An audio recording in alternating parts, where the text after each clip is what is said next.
جو اہل حدیث ہے، جو آپ کا سلفی ہے، وہ اس میں یہ مزار وزار پیر مرید کسی میں بلیو نہیں کرتا. وہ کہتا ہے صرف آپ اور اللہ، آپ کے بیچ میں کوئی انٹرفیرنس نہیں، کچھ نہیں. وہ جیسا لکھا گیا ہے کتاب کے اندر، کوئی انٹرپریٹ نہیں کرے گا کتاب کو.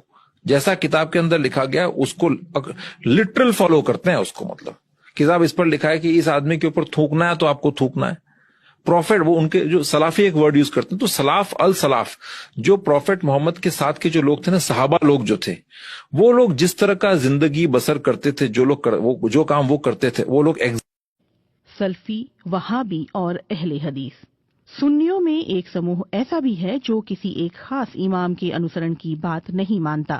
ان کا کہنا ہے کہ شریعت کو سمجھنے اور اس کا صحیح ڈھنگ سے پالن کرنے کے لیے سیدھے قرآن اور حدیث یعنی پیغمبر محمد کے کہے ہوئے شبد کا ادھین کرنا چاہیے. اسی سمدائے کو سلفی اور اہل حدیث اور وہابی آدی کے نام سے جانا جاتا ہے. یہ سمپردائے 4 اماموں کے گیان، ان کے شودھ ادھین اور ان کے ساہتیہ کی قدر کرتا ہے. لیکن اس کا کہنا ہے کہ ان اماموں میں سے کسی ایک کا انوسرن انیواریہ نہیں ہے. ان کی جو باتیں قرآن اور حدیث کے انوسار ہیں اس پر عمل تو صحیح ہے، لیکن کسی بھی وواداسپد چیز میں انتم فیصلہ قرآن اور حدیث کا ماننا چاہیے. بلکہ بعض میں آپ سے کہوں کہ اہل حدیث کے عالم ہمارے پاس آئے، تقریر کر کے گئے، اس میں شیعہ نے بھی تقریر کی، باقی مسالک نے بھی کی، لیکن مدح اہل بیت میں جو گہری باتیں اور جو بڑی باتیں اہل حدیث کے عالم نے کی وہ کسی اور نے نہیں کی. اور میں خود حیران. مولانا صاحب، اہل حدیث کی تعداد ہمارے شہر میں بڑھ رہی ہے، اس کی کیا وجہ ہے؟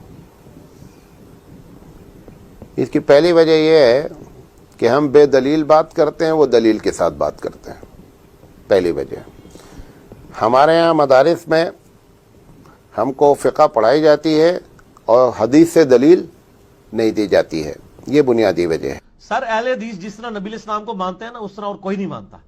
کیونکہ آپ لوگوں نے تو لوگوں کے بنائے ہوئے امام بنائے ہوئے ہیں. اہل حدیث نے اس کو امام مانا ہوا ہے جس کو اللہ نے امام بنایا. ما ضل صاحبکم وما غوی.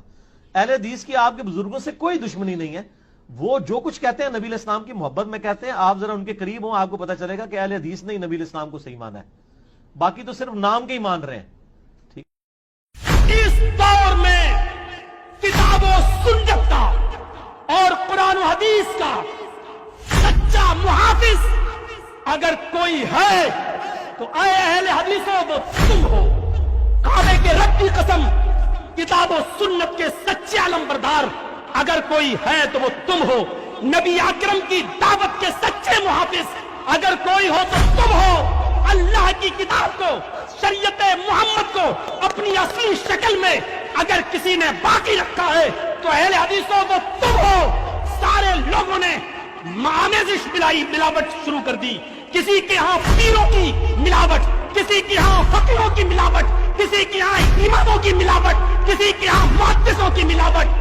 اگر فقیروں، اماموں، محدثوں، پیروں اور ولیوں کی ملاوٹ سے رب کا دیا ہوا سچا اسلام، شریعت محمدی کا سچا پاسدار اور خالص اسلام اگر کسی کے پاس ہے تو اے اہل حدیثوں تمہارے پاس ہے. تم اس کی حفاظت کرو، تم اس کی رکھوالی کرو. انشاءاللہ قیامت کی صبح تک کوئی تمہارا کچھ نہیں بگاڑ سکتا. لا تزال طائفۃ من امتی علی الحق منصورین. ایک گروہ ہمیشہ حق پر رہے گا. لا یضرهم من خالفهم. کوئی بھی مخالف قیامت کی صبح تک ان کا کوئی کچھ نہیں کر سکتا. کہ میری امت کا ایک گروہ ہمیشہ حق کے اوپر رہے گا. ایک گروہ، لا تزال طائفۃ، ایک گروہ میری امت کا ہمیشہ حق کے اوپر رہے گا. اسے رسوا کرنے والے قطعاً اس کو تکلیف نہیں پہنچا سکتے یہاں تک کہ قیامت آ جائے.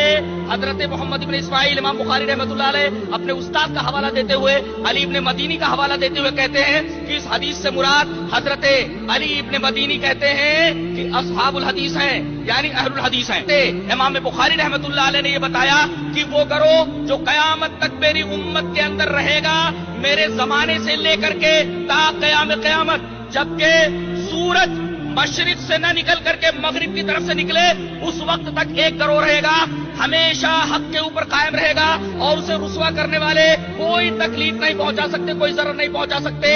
علی ابن مدینی کا حوالہ دیتے ہوئے امام بخاری رحمۃ اللہ علیہ نے فرمایا کہ ہم اصحاب الحدیث، وہ اصحاب الحدیث ہیں.